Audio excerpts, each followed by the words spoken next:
Well, so long. It was certainly an experience. During the 1980s, a specific group of actresses became staples of American popular culture, appearing in movie theaters, on cable television, and on the shelves of video stores. Their faces were known to millions, but this widespread recognition did not always lead to career longevity. For some, their professional momentum slowed. Others vanished from the public eye altogether. Elisabeth Shue, however, did not vanish. She remained a constant presence. For an entire generation, she was a familiar part of the cultural landscape. This analysis will explore a select number of her key films, her enduring appeal, and an industrial shift that later brought her career back into a different light. Let's begin. Elisabeth Shue came from a stable, middle-class background in New Jersey. She had no prior connections to the film industry, and her arrival was not marked by any sense of predetermined success. She began her career as a teenager in commercials, which led to smaller acting roles. What she possessed from the start was a compelling presence. She projected an image of being relatable and down to earth, allowing audiences to connect with her instantly, and this quality became her trademark. Unlike many of her contemporaries, she was rarely given dramatic makeovers or transformed from one role to the next. Her career was not defined by shocking changes or reinventions. She was consistently portrayed as the quintessential girl next door. This reliability was a source of assurance for casting directors, studios, and audiences. It positioned her as a bankable and marketable talent who was easy to cast, but it also meant she was seldom given roles that pushed her into unfamiliar creative spaces or required her to subvert expectations. While this stability proved highly effective in the 1980s, it also subtly created limitations on how she was perceived as an actress.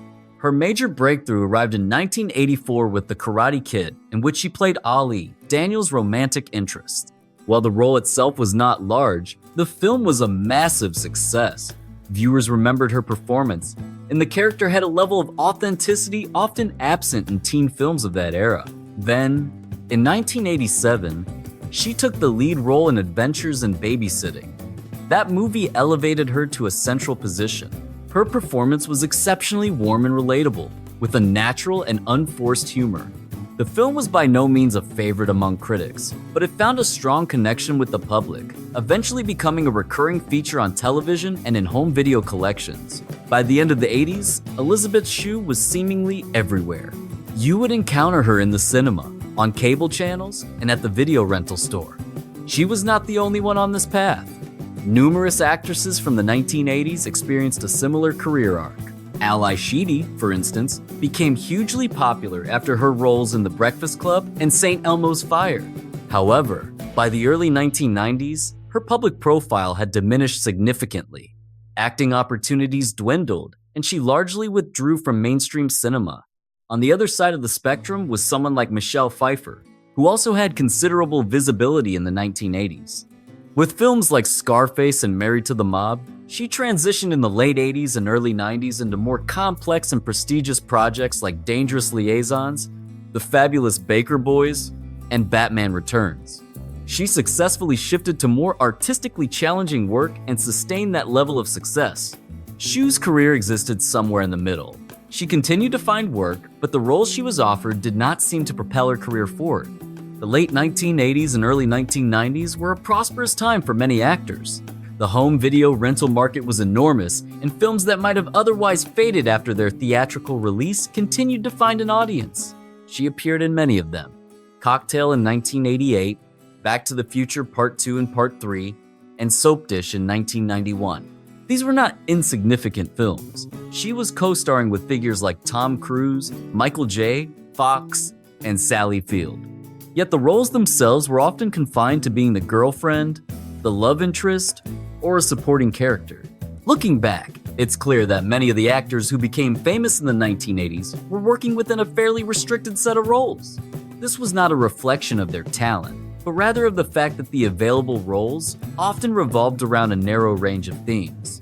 The preceding generation, which included actresses like Meryl Streep, Jessica Lange, and Diane Wiest, were recognized for their serious acting abilities earlier on, mainly because they were offered more mature and complex material.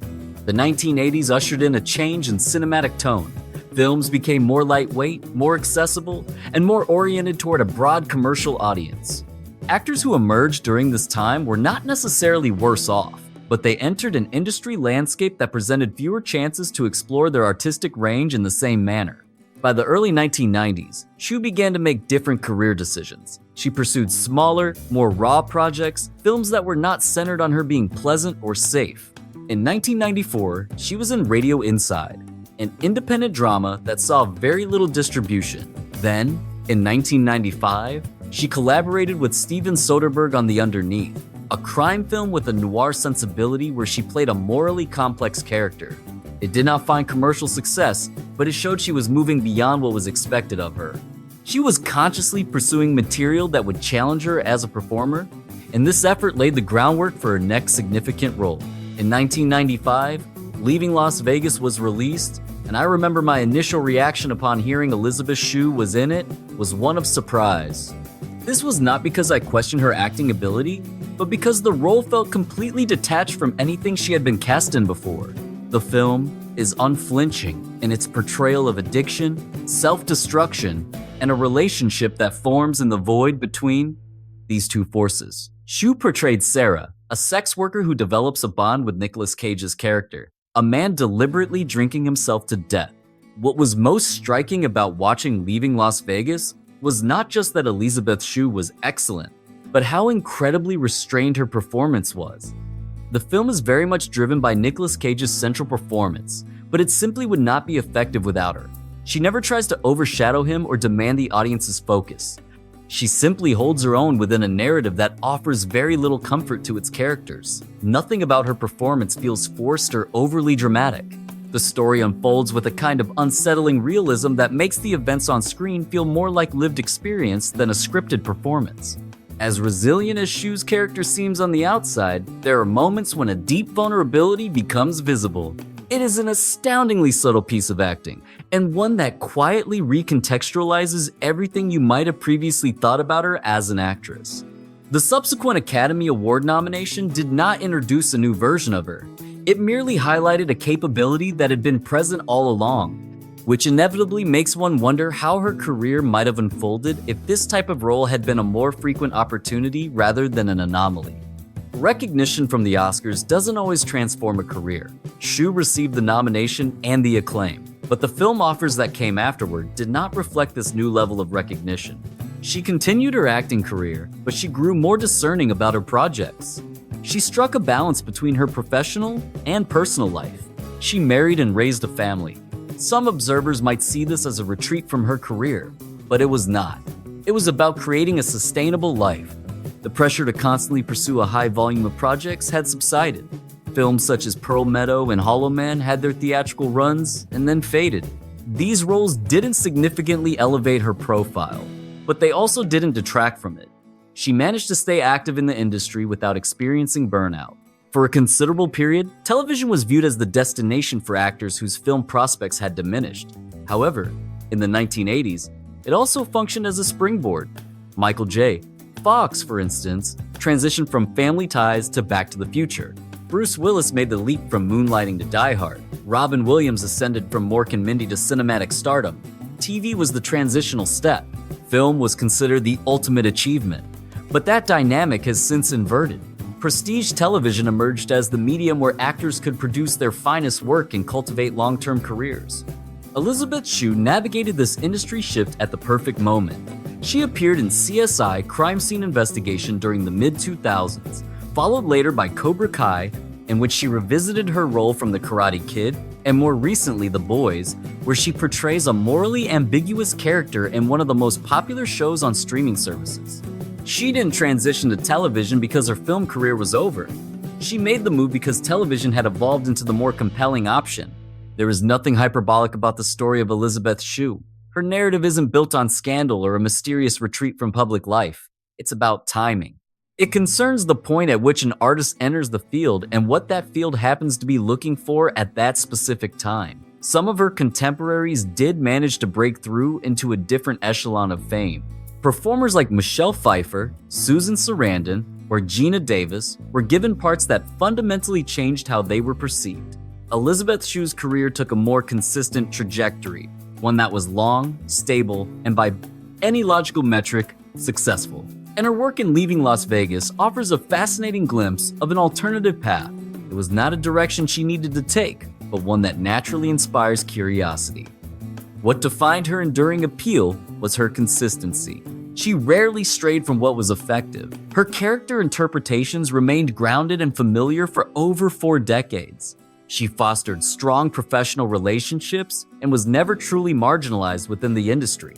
Crucially, she held on to the authentic quality that first brought her recognition. She did not succumb to industry trends that demanded cosmetic surgery and facial modifications or attempt to become a different kind of performer. What is compelling is where that career path eventually led, to a place in television that is not just respected, but genuinely celebrated.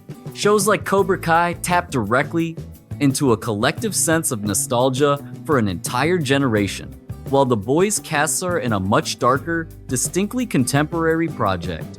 These roles do not feel like a step backward. They provide continuity, visibility, and roles that honor her experience rather than dismissing it. There's a certain gratification in watching actors we've known for years be allowed to evolve on screen in this way. And in some respects, we are in a fortunate period at present. The industry's focus has shifted. Television is now a medium where careers can deepen rather than quietly conclude. From that perspective, Elisabeth Shue's career doesn't feel unfinished at all. It feels complete. While it was certainly shaped by its time, it continues to unfold in a creative space that allows her to thrive. Thank you very much for your time. If you appreciate this style of content, please think about liking, commenting, or subscribing, or even all 3. It truly makes a significant impact.